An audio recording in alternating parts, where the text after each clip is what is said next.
Vous l'avez compris, le BPGEPS multi-activité physique ou sportive pour tous est une formation professionnelle. Qui dit formation professionnelle dit des heures en organisme de formation, 700 pour nous, mais dit également du temps d'apprentissage dans le cadre d'une alternance sur le terrain. Et c'est bien à travers ces deux moments qu'on va pouvoir se construire les compétences métiers qu'on a évoquées dans la vidéo sur les certifications. Alors, comment elle se déroule cette alternance? C'est très simple. On a principalement sur nos formations deux types de parcours. Des personnes qui suivent notre formation par la voie traditionnelle. Ces personnes-là, elles vont devoir suivre un minimum de 360 heures de temps d'alternance sur le terrain.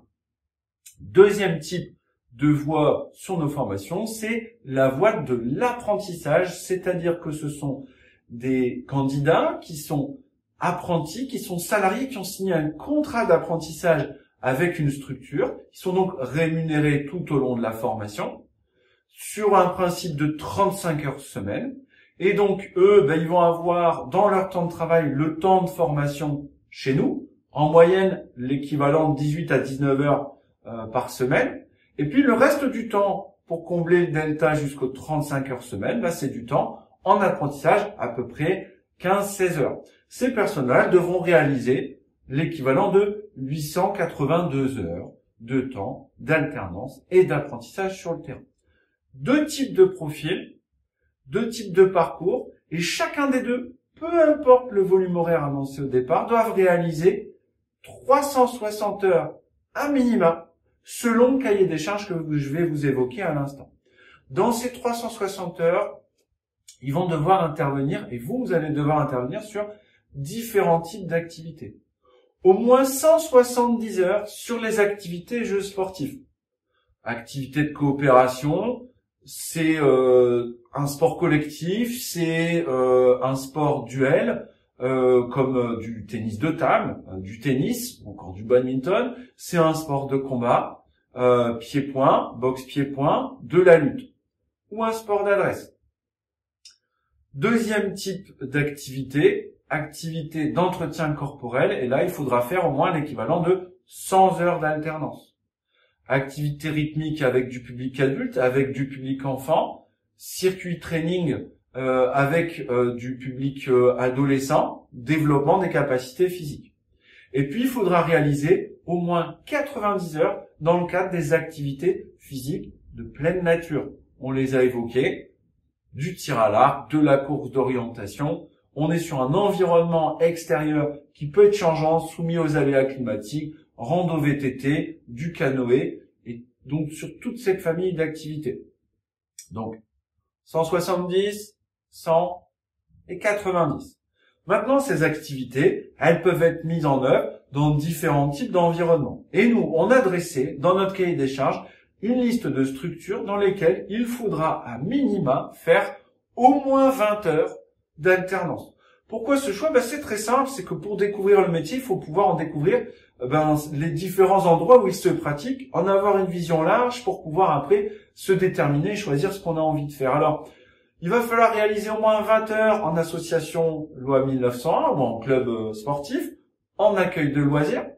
Il va falloir aller en milieu scolaire, en structure à caractère social. Alors c'est quoi? C'est un foyer, c'est une maison de quartier, pourquoi pas. En entreprise d'APS, ou encore association qui propose des prestations sportives. Donc, pour terminer, en EHPAD, ou maison de retraite, ou structure assimilée, qui s'occupe avec du public senior. Donc, 6 typologies de structures pour 3 types d'activités. Alors, vous allez me dire, mais de ce fait-là, qu'est-ce que je vais faire? En fait, nous, on va vous accompagner à la construction de votre parcours. En fonction de là où vous êtes, dans les situations d'emploi où vous êtes, dans ce que vous avez envie de faire, votre alternance, elle va se construire en fonction de ce que vous voulez, de ce que vous devez faire aussi dans le cadre des certifs. Prenons un exemple. Vous signez un contrat d'apprentissage au sein de votre club de handball. En fait, dans votre club de handball, vous allez pouvoir mettre en place, pas que du handball, mais bien d'autres activités. Oui, vous pouvez intervenir au sein de l'école de handball et valider très facilement dans votre contrat d'apprentissage l'équivalent des 170 heures dans les activités jeux sportifs. Mais vous allez peut-être aussi, dans le cadre de ces interventions, vous occuper de la préparation athlétique d'une équipe de manière spécifique, sans préparer à la compétition, juste de la préparation athlétique. Vous allez peut-être participer et organiser des créneaux avec des publics adultes sur du handfit, où là on est sur l'entretien des capacités physiques. Peut-être qu'au sein de l'activité du club, vous allez mettre en place un stage, et peut-être que dans ce stage, vous décidez d'organiser des activités de pleine nature pour faire de la cohésion avec les différentes équipes. Donc au sein de votre structure, vous pouvez mettre en place d'autres types d'activités qui ne font pas partie du même domaine. Après, bien évidemment, vous l'aurez compris, il y a un cahier des charges, il va falloir aller dans d'autres structures pour aller faire d'autres activités.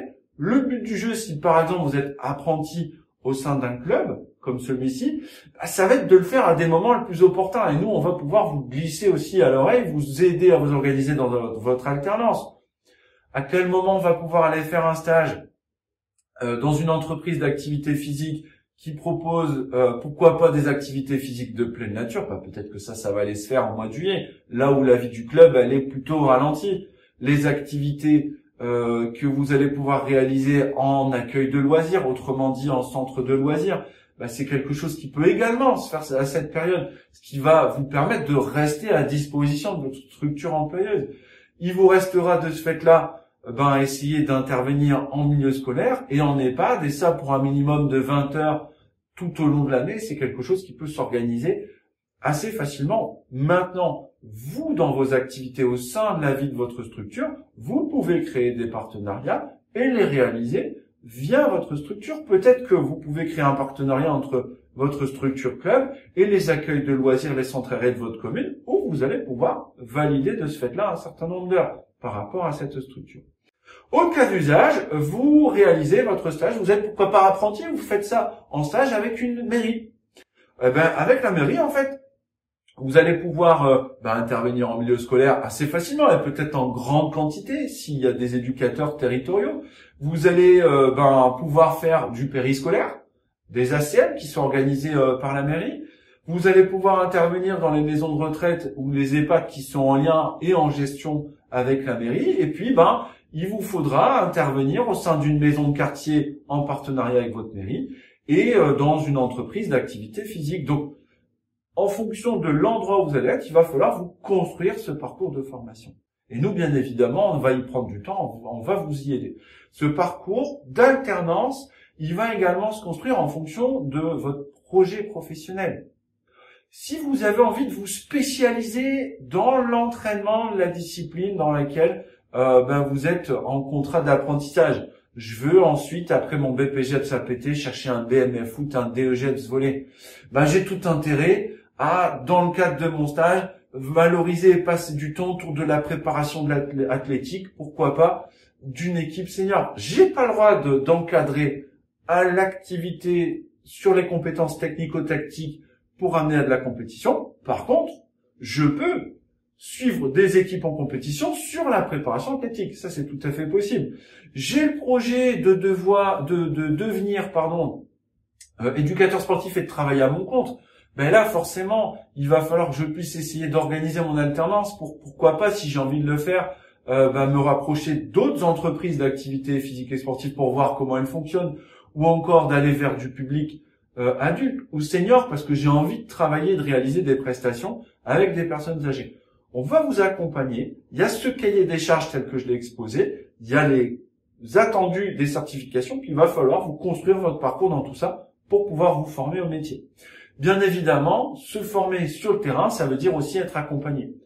Vous allez devoir être suivi par un tuteur ou un maître d'apprentissage. Cette personne, elle doit au minimum posséder un diplôme de niveau 4, donc équivalent à celui du BPGEPS multi-activité physique ou sportive, et elle doit attester également d'au moins une année d'expérience dans chacun des domaines d'activité. Vous commencez à connaître activité jeux sportifs, entretien corporel et pleine nature, attesté sur une expérience professionnelle.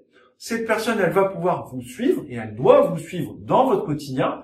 Et si jamais elle ne peut pas être présente sur vos différents sites d'alternance, c'est pas grave. Vous allez vous constituer une équipe tutorale, autrement dit des personnes qui vont venir en complément, qui en fonction de leurs compétences spécifiques vont pouvoir vous suivre et vous accompagner.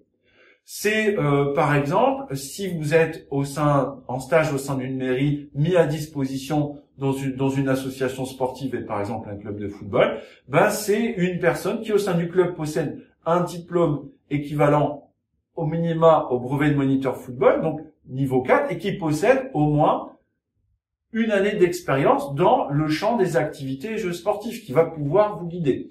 À chaque fois que vous irez dans une structure différente, il vous faudra au minimum une personne compétente qualifiée pour pouvoir vous suivre.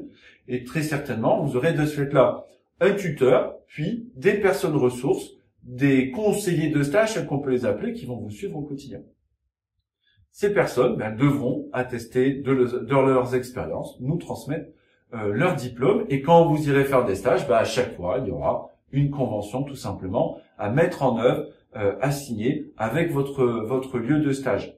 Donc, un minimum de 360 heures d'alternance sur les différents types d'activités sportives dans différents types de structures. Et avec tout ça, vous allez vous construire les compétences tout simplement qui sont attendues dans le diplôme. Voilà pour ces explications sur l'alternance. Et on se retrouve pour parler un petit peu plus en détail de ce qu'on va vivre en cours, en formation.